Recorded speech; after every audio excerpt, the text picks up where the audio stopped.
Este tema del narcisismo tiene, mala prensa, se habla mucho del narcisismo, de hecho es algo que ya se usa como, este narcisista. ¿Qué es narcisismo para lo que nos están viendo? Al final de cuentas también todos necesitamos una cuota de narcisismo.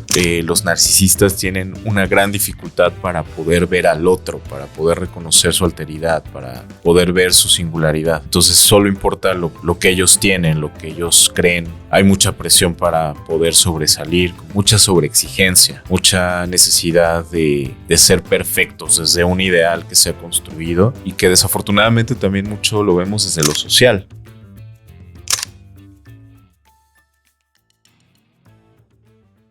Estamos en un capítulo nuevo de Freud en Pantuflas. El tema de hoy va a ser vínculos narcisistas. Tenemos un invitado súper especial que ya lo vamos a estar presentando. Como siempre, los invito a que nos sigan acá en nuestras redes que están apareciendo. Mi nombre es Diana Olivares. Yo soy Paulina Bifano. Yo soy Carol Hernández. Yo soy Roberto Vargas. Y pues para darle el reconocimiento que merece a Roberto, el doctor Roberto Vargas Arreola es director de posgrados en psicoanálisis de la Universidad Intercontinental, doctor en psicoanálisis y egresado del postdoctorado en psicoanálisis contemporáneo de la misma universidad, integrante de la mesa directiva de la AMPPR y del Colegio Nacional de Psicoanalistas Clínicos, psicoterapeuta en consulta privada, asesor de tesis y supervisor de casos. Es autor del instrumento clínico PRAD, Perfil Relacional para Adolescentes, y de los libros La piel del mundo, una mirada del psicoanálisis relacional a las familias contemporáneas, y La dignidad compartida, ética desde el psicoanálisis relacional frente a la violencia y la cosificación. Pues estamos muy contentas de tenerte aquí, Roberto. Muchas gracias. Muchas gracias. Yo también muy contento de estar aquí presente. Gracias. Muchísimas gracias por la invitación. Y este tema del narcisismo tiene, mala prensa, se habla mucho del narcisismo, de hecho es algo que ya se usa como, este narcisista, mi pareja, o sea, ya diagnosticamos a diestra y siniestra, pero ¿qué les parece si vamos con qué es narcisismo, de dónde viene? Porque me parece que hay que verlo desde diferentes formas. Una puede ser desde la parte freudiana de la necesidad de ser narcisizados cuando uno es chiquito para que te vean los padres, que eso es el narcisismo sano, por así decirlo, y después ya vienen los trastornos y patologías. Pero, ¿qué es narcisismo para lo que nos están viendo? Sí, efectivamente yo coincido con esto que dices, Diana, porque al final de cuentas también todos necesitamos una cuota de narcisismo, precisamente para ser espejeados, es decir, para ser mirados, para ser reconocidos en nuestra historia de vida, en nuestros vínculos, y que a partir de eso también pueda haber la posibilidad de una autoconservación, de una forma en la que también podamos darnos un lugar dentro de este mundo. Por tanto, esa energía que tiene que ver con la libido y esa libido que tiene que ver también con el narcisismo es necesaria para el desarrollo. Es muy importante que también exista. Sin embargo, también pueden haber algunas situaciones de vida que generalmente tienen que ver con situaciones de déficit, en donde hay un repliegue narcisista. Es decir, cuando una persona ante una situación traumática, deficitaria, que implicó tal vez una separación, que implicó tal vez alguna ruptura de un vínculo, lleva a un repliegue narcisista y a una necesidad también de que esa mirada esté presente casi todo el tiempo, que en los vínculos sea reconocido, y eso muchas veces ya da lugar no solo a una necesidad narcisista de espejeo, sino a una demanda excesiva que muchos pacientes, muchas personas en general pudieran tener, ¿no? Y es ahí cuando ya se vuelve quizá algo que hay que mirar de cerca, que hay que trabajar desde el punto de vista clínico. Muchas veces ya también se asocia con un trastorno narcisista de la personalidad, por ejemplo, donde ya no solo queda como a nivel de funcionamiento, sino como algo ya sintomático y que trae también ciertas repercusiones emocionales para el mismo paciente. Pero creo que es importante, o sea, justo hacer la separación, o sea, porque sí escuchamos mucho ya ahorita de, todos son narcisistas, mi ex es narcisista y mi pareja también y mi papá, o sea, creo que ya todos son narcisistas, sí. Pero también entender que, como lo decías, ¿no? Hasta cierto punto es necesario también, o sea, porque es la mirada hacia uno, o sea, si no... Sí. ¿Quién te va a mirar? ¿No? Pero Exacto. ya tomando en cuenta estas repercusiones de las que hablas, o sea, justo hacia el tema, ¿no? O sea, de los vínculos, ¿cómo se vería tal vez un vínculo en general, ni siquiera solo de pareja? O sea, primero entrando al tema, ¿cómo podría ser la forma de vincularse en un narcisista? Yo diría que de uso hacia las personas. un uso que responde también a una necesidad de reconocimiento, de mirada, ¿no? Por parte del otro, pero que muchas veces conlleva a que no se reconozca, ¿no? Realmente la persona como es, e importe más la necesidad que puede tener uno de los miembros, por ejemplo. Entonces ahí ya podemos ver un vínculo narcisista, donde pues lo que conlleva la necesidad del otro deja de tener importancia, ¿no? Deja de tener un valor, porque por encima de eso está mi propia necesidad. Ahí ya podemos ver un vínculo narcisista, y estos vínculos pueden estar presentes a nivel familiar, por ejemplo. Podemos encontrar alguna madre, algún padre narcisista, o ese narcisismo, sobre todo en términos de idealización, estar presente en algún hijo, y que incluso puede dar lugar a comparaciones, ¿no? Cuando hay más de un hijo. Entonces puede ser que sobre todo la mirada esté puesta en alguno de ellos, que lo vea como trofeo, por ejemplo, o como molde de una expectativa. Y bueno, en función de ello hay una presión monumental, ¿no? Hacia ese hijo, de tener que cumplir con los ideales de los padres. Pero bueno, eso para decir que lo podemos observar mucho a nivel familiar, también a nivel de pareja y en general en las relaciones interpersonales. Cuando se da eso, cuando ya se da una simetría, donde ya no hay un reconocimiento mutuo, ¿no? Sino más esa posibilidad de ejercer cierto poder, cierto control sobre el otro para satisfacer una necesidad propia. Qué interesante, porque si lo escuchamos así, suena terrible, ¿no? Suena súper negativo, tal. Sí. Pero ¿cómo es que es tan difícil salir de un vínculo narcisista, ¿no? O sea, claro, ya estás ahí, escuchas todo esto, ¿por qué? O sea, ¿por qué entras, no? O sea, claro, sabiendo que es como de uso, porque sí se siente, ¿no? O sea, en algún punto, claro, pero ¿por qué entonces cuesta tanto trabajo salir de ese vínculo, no? Me parece interesante tomarlo a la mano. Claro. Sí, desde mi punto de vista, que lo podríamos también mirar mucho en la clínica y bueno, fuera de, ¿no? Cuando la identidad no está del todo conformada, cuando hay una identidad difusa, digamos que es una especie de predisposición para que se den estos modos cosificantes y estos modos en los cuales importa más el satisfacer la necesidad del otro que la propia necesidad, o en un equilibrio en donde se puedan satisfacer las necesidades desde un vínculo, ¿no? Porque hay un vacío, o sea, al final de cuentas hay un vacío identitario y la persona no puede dar cuenta de sí, no tiene tantos referentes para poder decir quién soy, ¿no? Entonces, ante una situación así es más fácil el que esa mirada, ¿no? del otro, de decir, tú eres esto porque me sirves para esto y te voy a usar para esto, pues se adopte, ¿no? Se adopte y eso conlleve también a un aspecto como identitario, pero pues al final de cuentas como parche, ¿no? Como algo que tampoco es el self real, ¿no? El self de una persona, o sea, el sí mismo de una persona desde un sentido mucho más real. Entonces, bueno, eso de alguna manera lo podemos encontrar. Y lo podemos ver en las parejas, ¿no? Cómo se van entrelazando, como sí, las necesidades, o sea, son perfectos, justo lo que estaban compartiendo. Ajá. Y no sé si es como percepción, pero es muy difícil que vaya un narcisista a la clínica. O sea, ¿tú qué opinas, Roberto? No sé, a mí no me ha tocado muchos narcisistas en clínica. En general, no van a hacer psicoanálisis o psicoterapia. Sí, es difícil, y cuando llegan a acudir a sesiones, de repente cuesta trabajo, ¿no? Que también se mantengan en el espacio clínico, de repente es difícil. Pero cuando llegan a ir, pues también es pues muchas veces ante la ruptura de algún vínculo, donde tocan en algún momento con su vulnerabilidad, y eso los hace también pedir ayuda.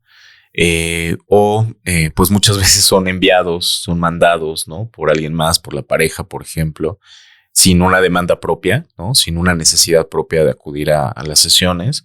Y es ahí donde el reto es qué hacer ante una situación así, ¿no? Porque la idea es poder generar esa demanda hacia ellos, ¿no? Que ellos puedan de alguna manera también decir, yo quiero venir, ¿no? A mí me sirve venir. Pero bueno, muchas veces no es tan sencillo, y el trabajo clínico con ellos también es complicado, porque al final de cuentas también hay que dosificar muchas cosas. Están expuestos con la herida narcisista que tienen, ¿no? Esta herida que tiene que ver también con lo que mencionábamos al principio de un déficit, y eso pues a veces no es tan sencillo de tocar, ¿no? O sea, Sí. como para entenderlo un poquito Claro. más abajo.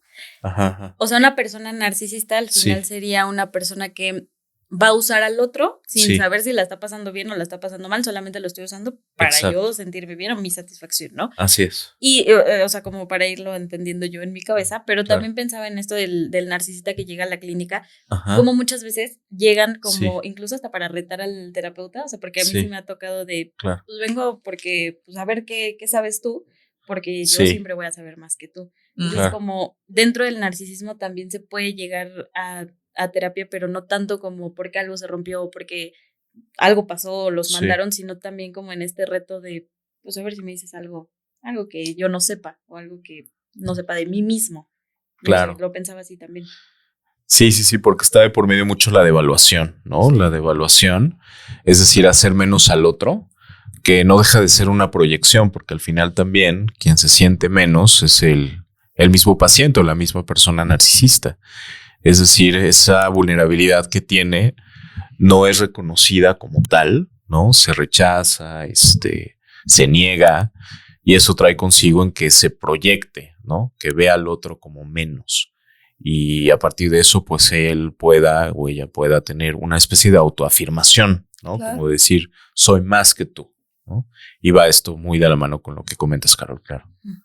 Qué interesante, ¿no? Que alguien que realmente está usando, que usa técnicas en vocabulario actual, ¿no? Sí. Gaslighting, ¿qué otro es? Love bombing. Ese tipo de cosas, ¿no? O sea, que sabe usar todo eso. Realmente atrás de este tipo de personas hay un vacío, hay un déficit, o sea, entonces, digo, no es tampoco como para que digas, ay, sí, pobrecito, ¿no? O sea, bueno, o sea, quien esté sufriendo algo, ¿no? Un vínculo con un narcisista, pero, o sea, como hacer esta aclaración que no es o sea, trae algo, ¿no? O sea, hay algo ahí de fondo fuertísimo que hasta la misma parte de terapia puede ser nada más para usarlo, ¿no? Como dices, claro, o sea, usar a la parte terapeuta para algo. Claro. Y digo, me parece que es interesante porque lo ve, o sea, se ve en todos lados, ¿no? Ya lo dije, ¿no? En familia, en pareja, pero pues también en amistades, también en el trabajo, o sea, como en la política, o sea, como que muchas personas, ¿no? Entonces, pues me parece que esa fortaleza, ¿no? Logra moverse por muchos lados, pero sí el dolor que pueden causar, ¿no? También. Exacto. O sea, porque saben, es que ese es el tema.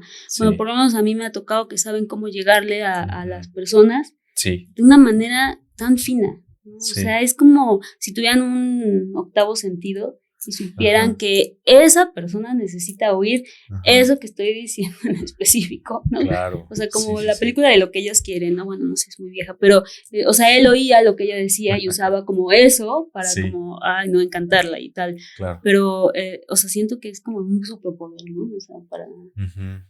Sí, por esa necesidad de autoafirmación, ¿no? De reafirmación narcisista que pueden tener muchas personas.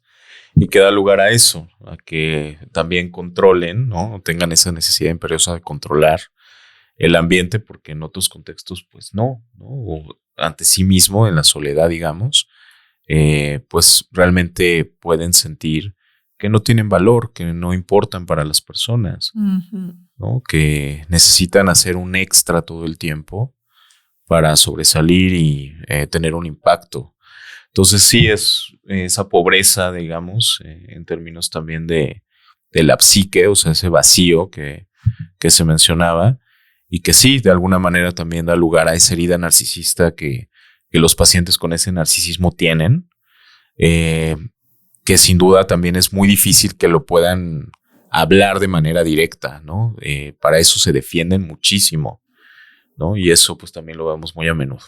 Y ese vacío justo, ¿cómo llenarlo? Que necesito a fuerza que me estén diciendo lo bueno que soy, el estar buscando a devaluar y de qué manera voy a devaluar a esta persona para que ellos se sientan como mejores. Hay un vacío muy profundo justo en esta parte que te puede llegar hasta ahogar, y ahí quiero llegar a justo al mito de dónde sale, porque el narcisismo viene desde Freud, desde los 1914, cuando él empieza a hablar sobre el narcisismo, y él habla, mete mucho nuestro querido Freud metía mucho el tema de la mitología, justo el Edipo, Claro. Narciso, que... Sí. ¿Qué te parece lo de Narciso? ¿Cómo lo podemos meter acá en ese mito? Claro. Sí, efectivamente, el psicoanálisis ha hecho grandes aportaciones para poder pensar en los mitos. Uno de ellos tiene que ver con el Edipo, pero pues al final de cuentas también Freud mismo, en Introducción al Narcisismo, que es el texto clásico en donde habla sobre el tema, habla sobre esa energía, digamos, que se retrae, ¿no? Que de alguna manera vuelve al sí mismo, porque tiene que ver también con una ruptura o ese déficit que mencionábamos hace un momento. Al final el mito nos habla de Narciso que se enamora de su propia imagen, ¿no? De su propio reflejo. Y es que al final de cuentas también los narcisistas tienen una gran dificultad para poder ver al otro, para poder reconocer su alteridad, para poder ver su singularidad. Entonces solo importa lo que ellos tienen, lo que ellos creen, ¿no? Y eso implica pues esto justo que mencionábamos de la devaluación. Hay mucha presión para poder sobresalir, como también se decía, mucha sobreexigencia, ¿no? Mucha necesidad de ser perfectos desde un ideal que se ha construido y que desafortunadamente también mucho lo vemos desde lo social, ¿no? Como que hay un estandarte en torno a la perfección de que tenemos que ser perfectos o tenemos que estar a la altura de la situación todo el tiempo, cuando muchas veces no. Y también es muy sano reconocer nuestros límites y reconocer nuestra vulnerabilidad, porque en realidad es algo que nos constituye, ¿no? Sí, del mito, por ejemplo, ¿no? Dices que se enamora de él mismo, ¿no? En su reflejo y ya por eso muere. Claro. Pero, por ejemplo, y también hizo mucho daño, ¿no? A los y las que se enamoraban de él, ¿no? O sea, como que su desprecio era como muy grande. Entonces también eso está padre verlo desde el mito, porque es lo que pasa, ¿no? Claro. O sea, realmente así se vive. O sea, no son personas amorosas. Bueno, sí, pero no. O sea, pero, o sea, sí, va a existir el desprecio, va a ser solamente ellos, ¿no? Sí. Entonces, o sea, también como que hay como muchas cosas ahí del mito que me parecen pues bastante buenas, ¿no? Bastante buenas. Claro.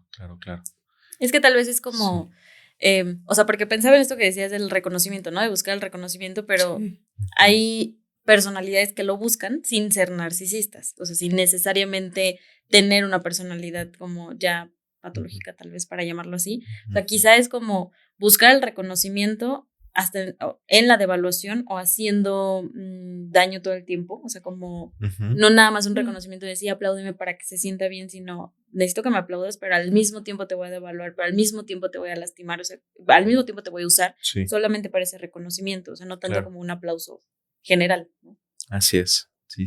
Sí, tiene toda la razón. Y justo en el capítulo anterior que los invitamos a verlo, hablaban sobre las familias, que ahorita hemos hablado que mucho en las parejas se da por esta parte de las necesidades que como que se entrelazan, pero en las familias también lo empezábamos a conversar como también el narcisismo de los padres, ¿no? Y cuando los hijos no cumplen las expectativas, esas heridas narcisistas de los padres, cómo las sufren, o usar al hijo para reconstruir alguna falta que ellos hayan tenido en su vida. Entonces también se dan en familias y es bien duro porque viene pues de parte de personas muy cercanas, y creo que eso también llega a doler mucho tanto para las personas que lo sufren y también entender de dónde sale también estas necesidades, que uno tuvo necesidad y ya se lo transmite a sus hijos, también es muy fuerte. Claro. Sí, incluso desde ese ángulo podemos pensar en lo social, ¿cierto? En lo social, porque al final de cuentas, pues las familias están también conformadas por una sociedad, por algo macrosocial, digamos, que en función de ello podemos pensar en que desde la transmisión psíquica, es decir, desde estas herencias que estas madres pudieron tener con sus propias madres o estos padres pudieron tener con sus propios padres, hay una tendencia hacia estos aspectos, ¿no? Donde solo importa que tú seas exitoso. Solo importa que lo que tú hagas refleje también qué tan buen padre, qué tan buena madre soy. Y si no, pues hay una falla, ¿no? Y esa falla pues implica también que constantemente te voy a hacer sentir que no vales, que no importas, ¿no? Entonces, bueno, sí hay una presión muy, muy fuerte. Y nuevamente creo que desde lo social lo podemos ver, porque desde lo social también hay este ímpetu por ser más, por ser suficiente, ¿no? Por exagerar muchas veces las cosas. Y eso, pues, al mismo tiempo creo que no ayuda para poder reconocer también nuestros propios límites. Pero creo que es muy doloroso incluso pensarlo o sea, sobre esta línea de las mamás que sobre el narcisismo crían y entonces toda la expectativa está puesta en ti porque eres mi hijo o mi hija y entonces tú tienes que ser perfecto también porque vienes de mí. Sí. Pero, o sea, qué doloroso también es para el narcisista o para esta mamá narcisista cuando hay una falla. O sea, cuando ese hijo pues no es perfecto. Así porque no va a ser perfecto, ¿no? Obviamente. Entonces creo que también hay dolor. O sea, en este vacío que decías, como creo que también el narcisista justo no para decir, ay, pobrecito, que hace daño, pero sí he visto muchas madres encontrar la falla en su hijo y darse cuenta que la expectativa no se va a cumplir.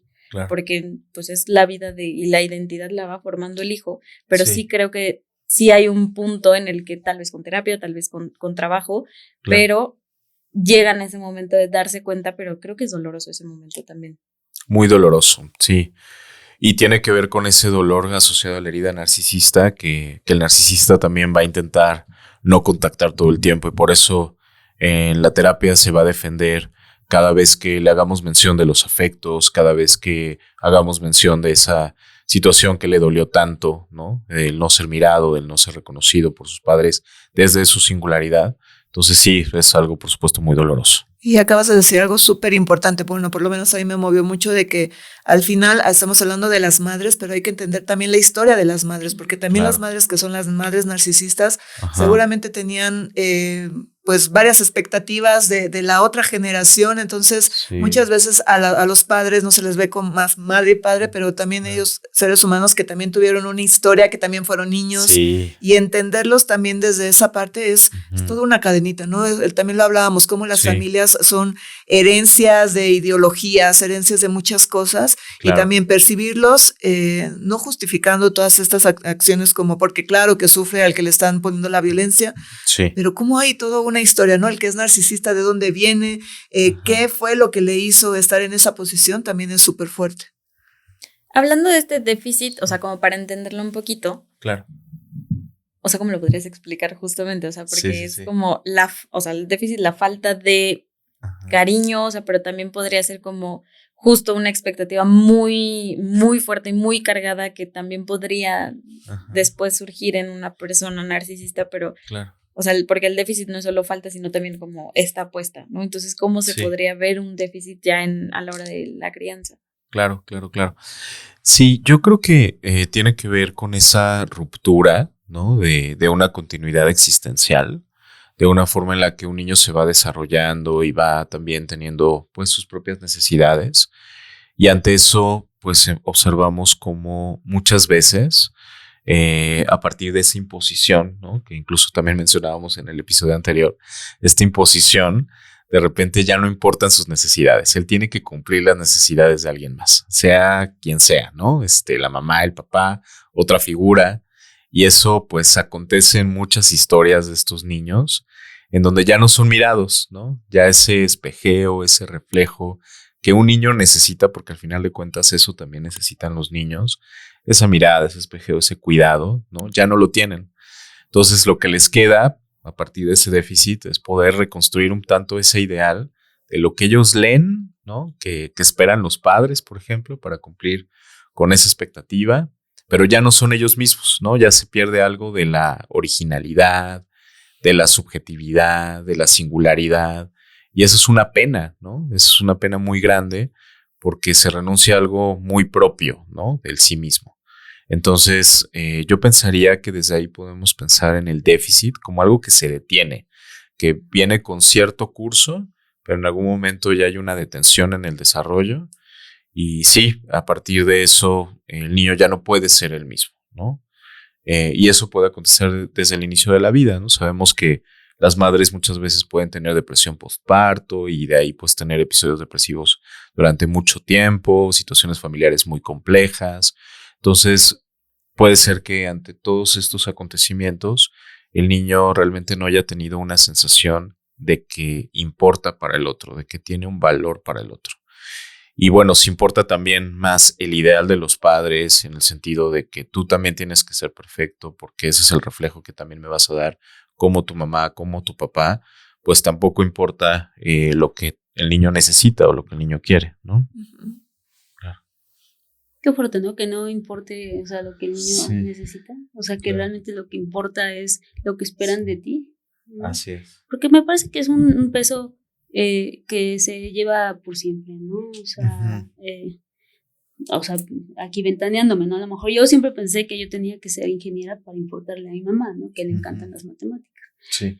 Al final no lo cumplí, ¿no? Claro. O sea, realmente, Sí. digo, no me fui, pero hay el peso que está en la gente que sí lo hace. O sea, Ajá. haber estudiado a lo mejor una ingeniería para mí, a lo mejor yo sería la persona más infeliz, ¿no? Sí. Pero estoy cumpliéndole este deseo que no, realmente no fue como implícito, pero yo lo sentía así, ¿no? Entonces, o sea, ese tipo de cosas, o sea, como también sí puedes salir, ¿no? O sea, puedes como optar por tu deseo más que por el deseo de otros, ¿no? Entonces eso también es como importante, Claro. verlo también, o sea, como padres, familias, etcétera, pero también como pareja, ¿no? O sea, que puedes salir del deseo del otro, Ujú. para poderte ver a ti, ¿no? Exacto. Sí, sí, sí.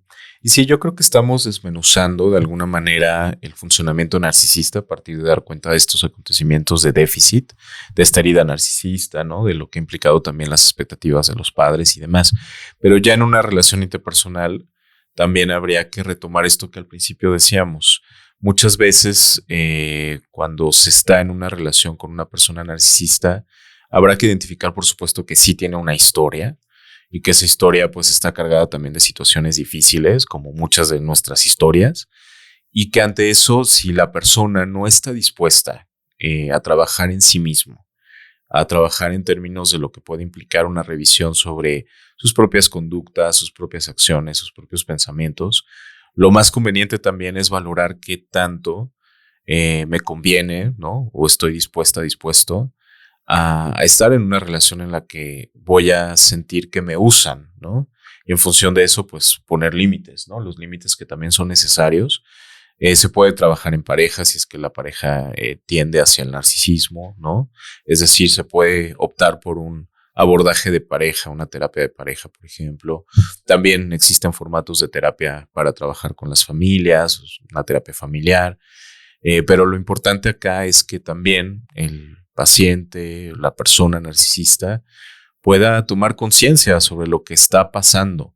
Y tal vez iba a llevar tiempo, pero creo que algo esencial es eso, como la disposición que pueda tener una persona para poder entender sus propios procesos internos y ver cómo esos procesos o acciones o ideas, etcétera, pueden tener repercusión en las demás personas, ¿no?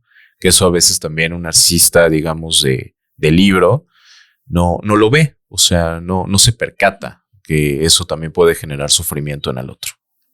Sí, y afectar los vínculos también, ¿no? Sí. Creo que es a lo mejor una de las alertas que de repente, estoy Sí. teniendo problemas con los vínculos, pero en general no se dan cuenta. Los narcisistas no se dan cuenta de estas actitudes hasta que ya empieza a ver cuando se puede que está afectando algún vínculo, porque tampoco ven la parte de la otra edad. Entonces es bien importante también, ¿no? Identificarlo.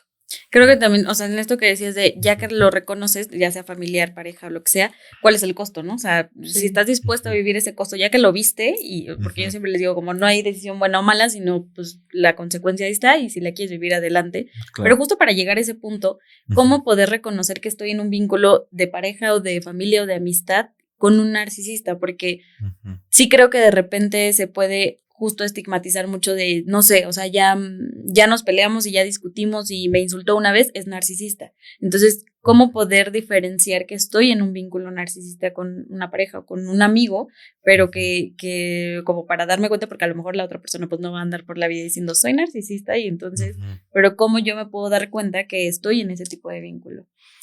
Sí, yo creo que todo comienza también con sentir que es un patrón. Es decir, que es algo constante.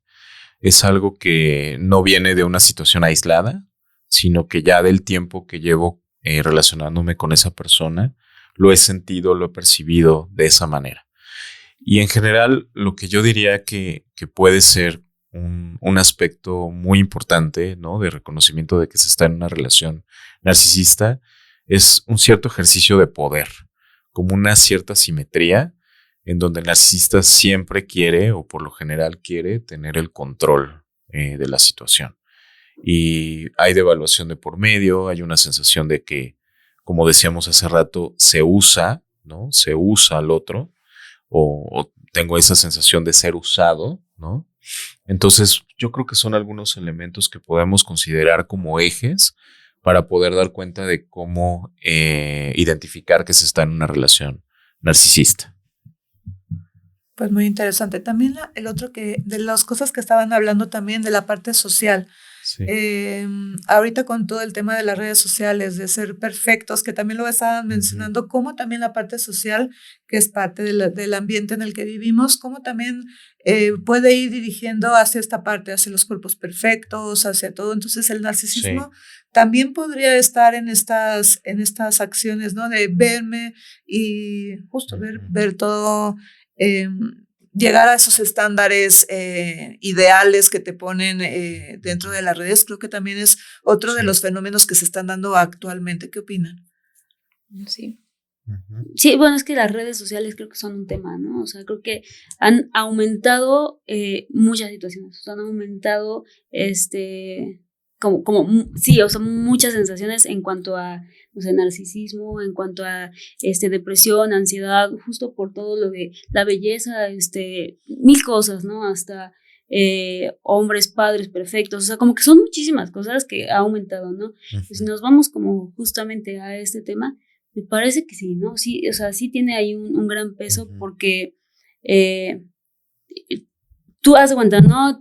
Tienes a alguien que te está hablando bonito, pero, o sea, luego te echa a tierra, ¿no? Luego es así como, sí, lo bonito y luego este tema. Pero como te está diciendo las cosas que a lo mejor no eres, ¿no? O sea, a lo mejor te está diciendo, eres la más hermosa, eres súper delgada, no sé, o sea, mil cosas que a lo mejor en redes tú dices, sí, yo quiero ser esa, ya tengo aquí a mi rey diciéndome esto, ya no es perfecto, pero tienes que entonces aguantar también ese peso, o sea, como por la apariencia, ¿no? Por decir, sí, es eso, no sé, yo sí creo que las redes sociales, no vinieron a nada bueno, pero...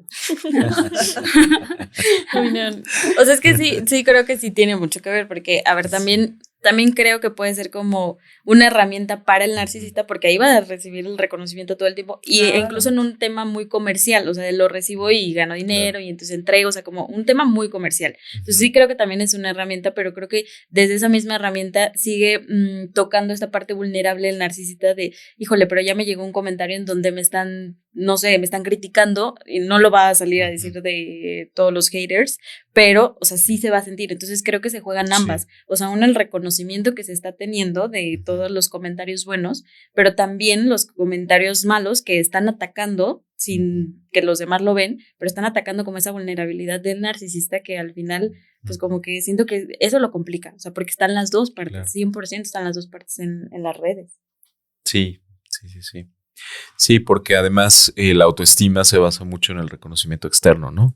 Entonces, si se tienen aplausos o comentarios positivos en las redes, de repente eso también eleva el narcisismo, eleva la autoestima, pero si no, pues entonces se da ese sentimiento de rechazo, de vergüenza, de insuficiencia, de no estar a la altura de ese ideal, incluso como de no tener un valor, ¿no? A veces muchos narcisistas que no obtienen ese reconocimiento, pues pueden tener la idea de que no tienen ningún valor, de que son cualquier cosa, ¿no? Entonces sí pueden haber sentencias o referentes así muy fuertes, con un ideal del yo que puede ser muy maltratador también. Ideal del yo pues tiene que ver con esta instancia, ¿no? Esta forma en la cual pues está de por medio un ideal, ¿no? Un ideal que está enalteciéndose, ¿no? Que se pone como referente para la vida de una persona, y lo que trae consigo pues es ese sentimiento de vergüenza que muchas veces también lo vemos. No siempre el narcisista lo reconoce, ¿no? Pero bueno, pues sí está muy marcado, sobre todo cuando ya ve todos estos comentarios y algunos de ellos no son tan buenos. Sí, y el narcisismo, como hemos estado hablando, se ve en familias, en parejas, en lo social, incluso también podríamos ver también en los trabajos, algunos jefes que también se pueden ver. Y aquí podríamos también hablar de ya un segundo nivel cuando vienen narcisistas perversos, que también el perverso es usar el objeto para lo que no está hecho, entonces también existe. Entonces hay diferentes tipos de narcisismo, pero el narcisismo perverso también se puede dar. Y ese también es duro, porque además que lo usa para algo que no fue diseñado. Entonces todavía hay mayor dolor y hay también que tener mucho cuidado también con los vínculos narcisistas perversos, me parece. Sí, correcto.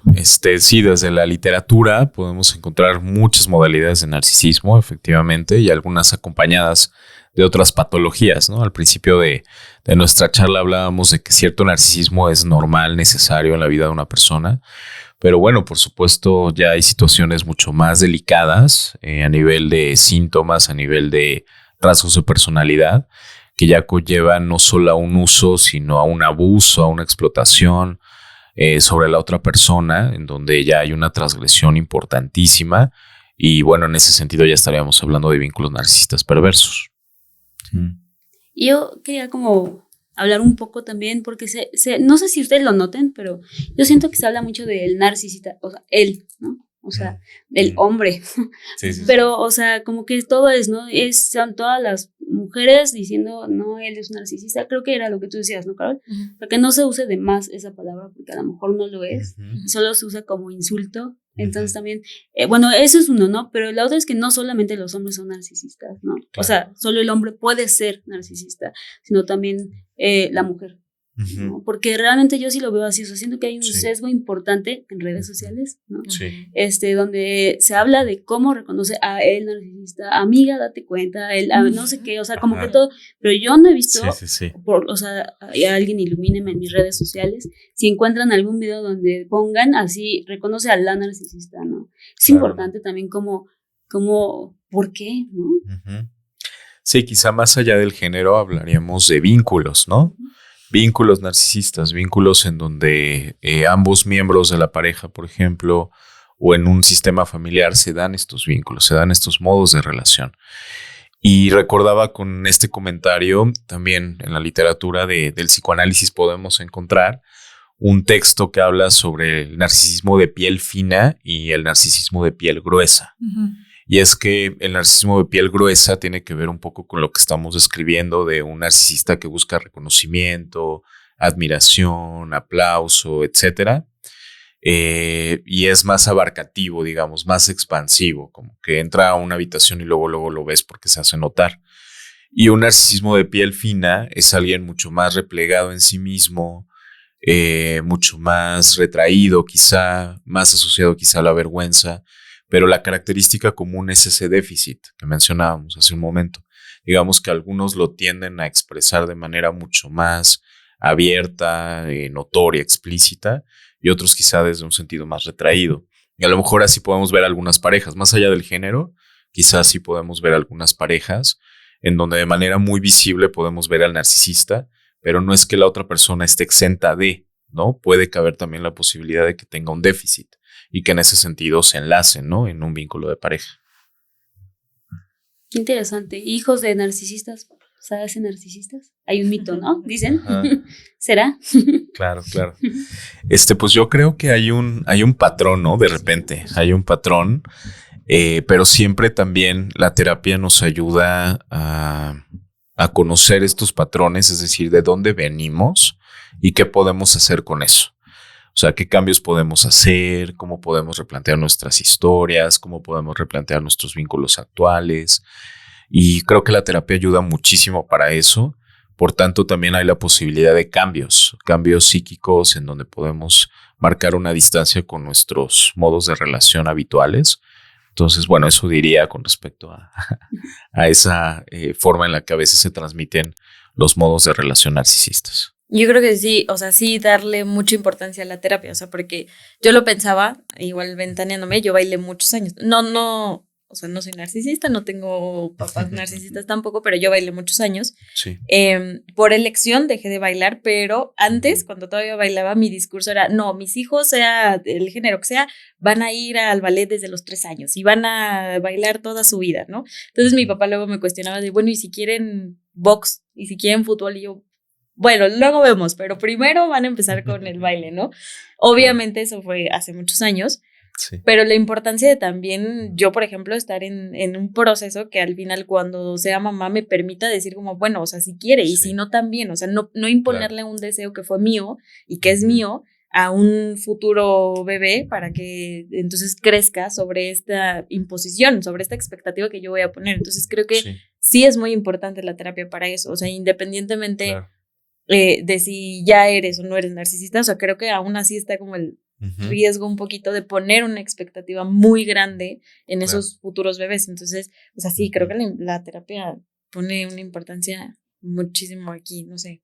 Sí, coincido. Sí, importante lo que dices, porque es como no empollar a un futuro narcisista yendo a terapia antes, ¿no? O sea, no es que tú lo seas, pero entonces no lo transmites, no transmites el déficit, ¿no? La herida, el ideal, o sea, como que todo eso, y eso también está súper bien. Hablando de terapia, pues también a las personas que han sido afectadas, ¿no? Por un narcisista, que también es que ese es el problema, porque terminan muy heridos. O sea, ya que puede salir, o sea, la herida que se queda me parece que es muy grande, ¿no? Por toda esta parte de decepción y dolor, ¿no? De te amo, te odio, o sea, como de todo este juego que tienen en relaciones, ¿no? En relaciones, en familia, en lo que sea, pero me parece que también ahí es importante mencionar la terapia, ¿no?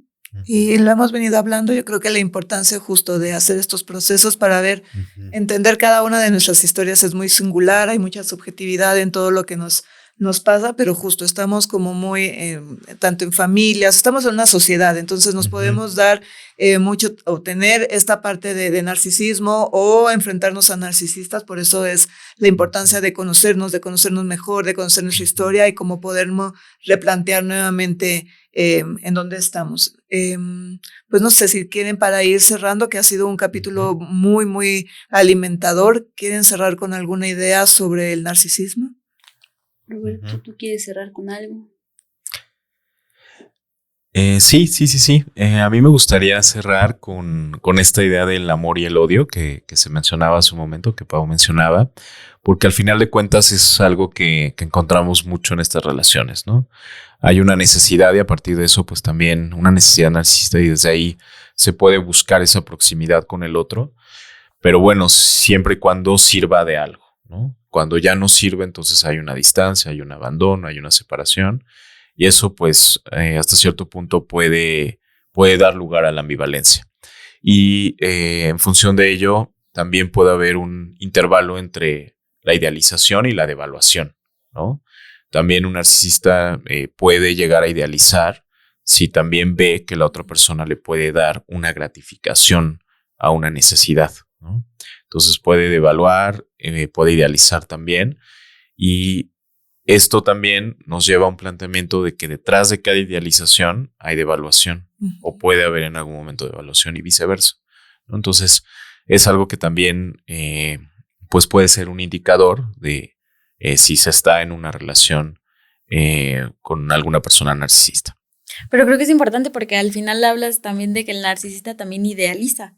O sea, pues sí, claro, puede llegar a eso. O sea, creo que es, o sea, es como que muy, no sé, muy enriquecedor pensarlo. O sea, porque me hiciste pensar en un conocido, o sea, como que lo conozco desde hace muchos años, pero como también ha llegado a idealizar a una pareja que él tuvo.